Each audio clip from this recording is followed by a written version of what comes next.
Boa tarde. Boa tarde, internautas que estão aí na nossa audiência do Outras Vozes. Estamos aqui diretamente da Câmara Municipal de Vereadores. Vamos conversar então com o nosso amigo, já parceiro, era parceiro antes do nosso Quindim Cultural, agora dentro do Outras Vozes, o historiador lá da Biblioteca Pública, militante LGBT, militante de esquerda do PSOL, agora substituindo a vereadora Fernanda Miranda do PSOL nesse período de férias dela, o Dan Barbier. E a gente agradece a tua presença aqui, Dan, pela aceitando esse nosso convite do Outras Vozes, para falar um pouco dessa tua atuação nas férias da vereadora Fernanda e um pouquinho dessa tua atuação dentro do próprio PSOL. Para a gente começar esse papo, assim, conta para a gente, para os internautas que nos acompanham, um pouco dessa tua trajetória anterior até aqui, assim, como é que foi essa tua decisão, essa tua militância anterior antes de chegar até o PSOL, até essa questão assim de militância tão forte dentro da esquerda. Beleza. Boa tarde, Fábio. Boa tarde, pessoal aí que está nos assistindo aí pelo Face, pelas redes sociais. Eu queria agradecer a oportunidade, né, de estar aqui conversando, fazendo esse papo de esquerda, esse papo de luta, de rua. Queria também parabenizar pelo trabalho aí com o Quindim Cultural, que já vem sendo feito e a gente vem acompanhando ao longo do tempo, né, esse trabalho na cultura de Pelotas, que dá uma valorizada na cultura, né, ampla, não numa cultura específica que fica dentro de uma bolha, né, mas uma cultura bem mais geral, com um outro olhar sobre a cultura, inclusive. E também agora parabenizar pelo trabalho com Outras Vozes, que com certeza vai ser uma mídia mais do que necessária aí na nossa cidade de Pelotas, num ano, né, a gente já vem vindo, né, com um crescente de lutas, né, e esse ano não vai ser diferente, né, vai ser um ano de bastante luta, um ano em que a gente vai ter que estar aguerrido e vai ter que estar junto nas ruas, né, pautando aquelas coisas que a gente vem pautando já historicamente, né, trabalho pelos nossos direitos, garantir esses direitos que a gente vem conquistando, que tem conquistado ao longo do tempo, né, e lutar por mais direitos e não por retrocesso, que é o que está acontecendo atualmente no governo federal, né? E está aí a reforma da Previdência, né? Nós já tivemos a reforma trabalhista e agora a reforma da Previdência, querendo retirar direitos dos trabalhadores, né? Fazendo retrocessos aí nos nossos direitos. E eu estou aqui atualmente na Câmara, né? Durante a licença não remunerada da vereadora Fernanda, né? A primeira a mulher, né? No mandato do PSOL, né? O primeiro mandato também do PSOL aqui na Câmara de Vereadores, um mandato também necessário, porque o PSOL, a gente vem dizendo e vem atuando para isso, né? Se tornar um partido necessário, né? Uma alternativa aí de esquerda, uma alternativa de luta no cenário político brasileiro. E quanto à pergunta, como é que eu cheguei até aqui? É um pouco da trajetória anterior, só para o pessoal saber. Não começou, claro. Não começou tão cedo, né? Não começou lá nos anos 2000.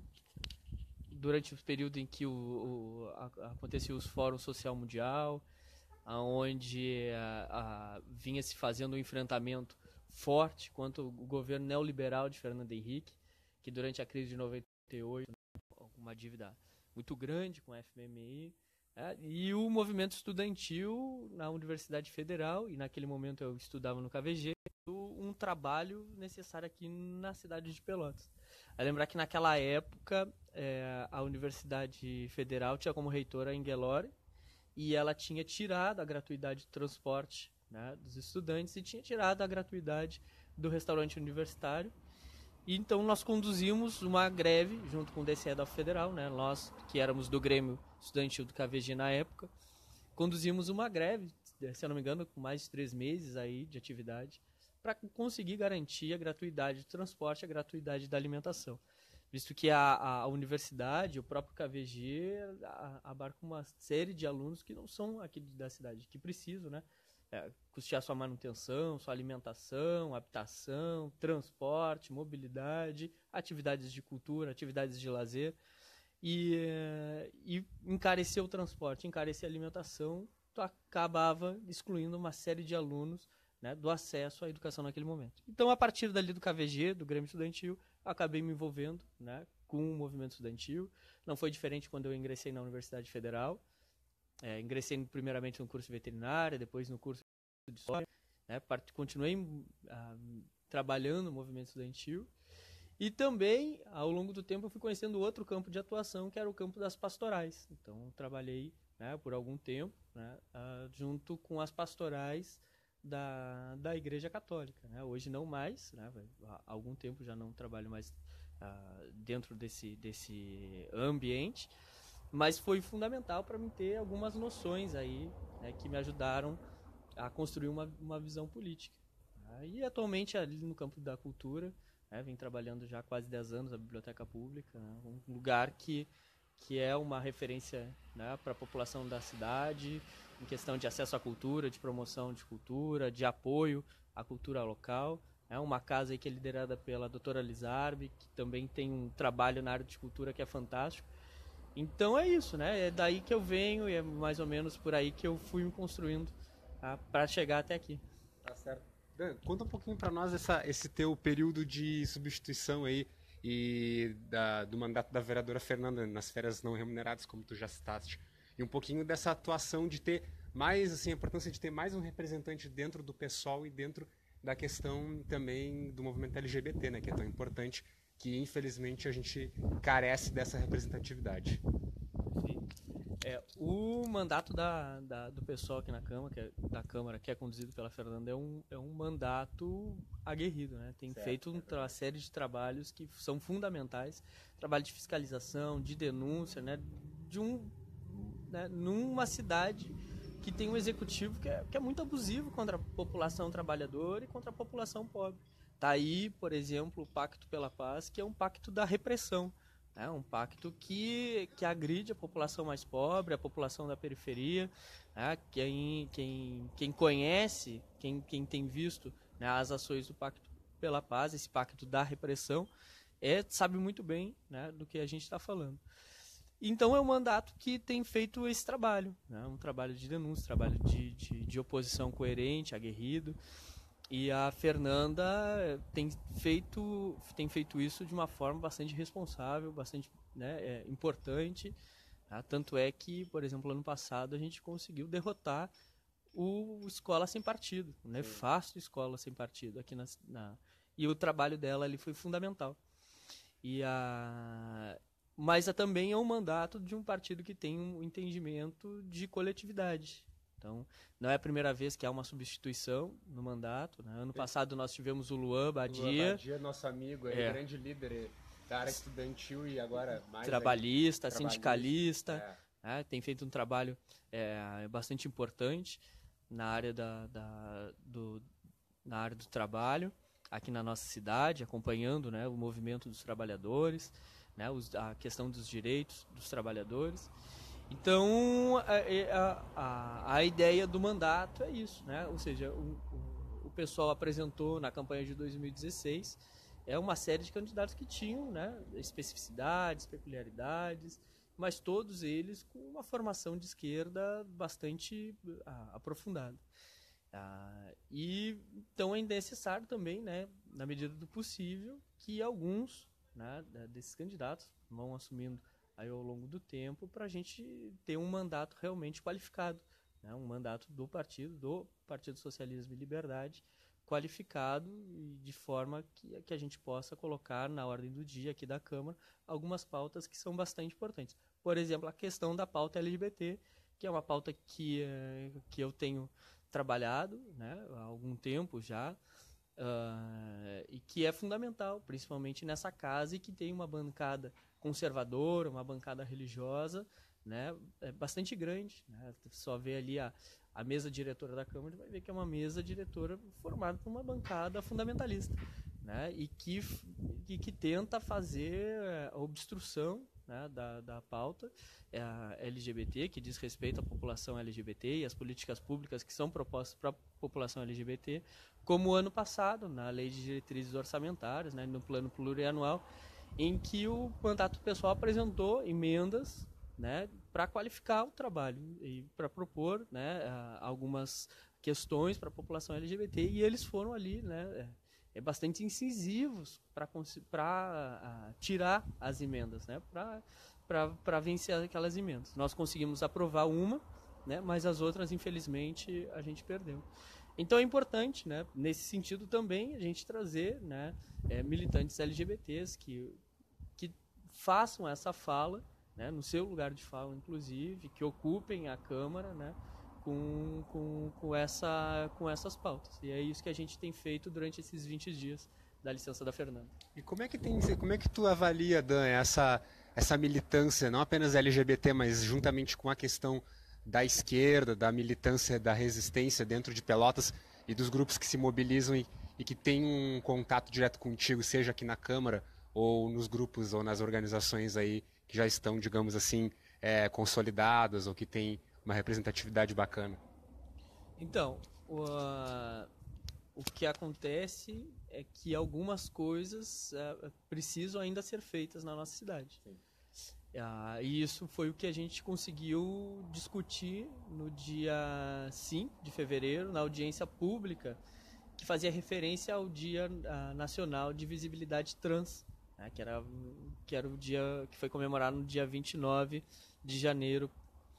E durante esse período a gente viu, né, a gente convidou lideranças de ONGs, de setoriais LGBTs de partidos políticos, dos movimentos sociais, tá? E cada um trouxe sua pauta, trouxe seu histórico, trouxe suas reivindicações, né, para dentro da Câmara, e a gente pôde ter uma conversa ali dentro dessa audiência, em que a gente percebeu que ainda há muito para ser feito. Uma cidade que é extremamente insegura para a população, né, que pertence a uma minoria identitária.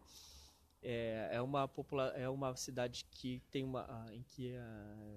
que é insegura para LGBTs, com um conservadorismo muito grande, né? A gente sabe de relatos, né, de violência doméstica contra homossexuais.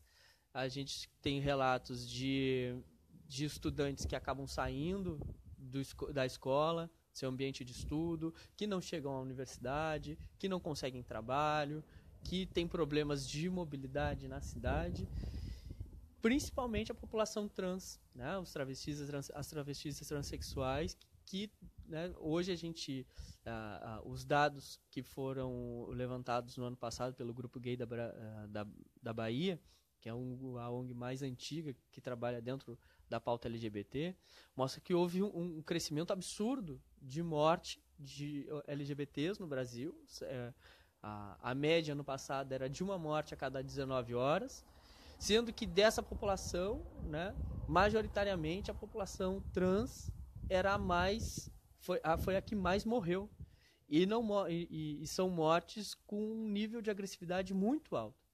Lembrar que ano passado, por exemplo, a morte da Dandara, né, chegou nos celulares, né, de boa parte da população, e o que se viu ali eram 8 homens agredindo uma mulher por causa da sua identidade de gênero. E é simplesmente por causa disso, tá? Porque ela apresentava uma identidade de gênero que é diferente daquela tradicionalmente construída pelo Ocidente cristão. Então, com um nível de agressividade muito alto, tá? com requintes de crueldade, tá? Espancaram ela, a chutes, pedradas, colocaram dentro do carrinho de mão, levaram até a beira do rio e deram um tiro. Ela só apresentava uma identidade de gênero diferente. Então, Pelotas também passou por isso, com o caso da Brenda ali, né? O caso da Michelle, que a segurança pública da cidade ainda não consegue dar respostas coerentes sobre por que a Michelle morreu. O caso da Brenda Lee, que só foi resolvido no ano passado, com uma demora muito grande.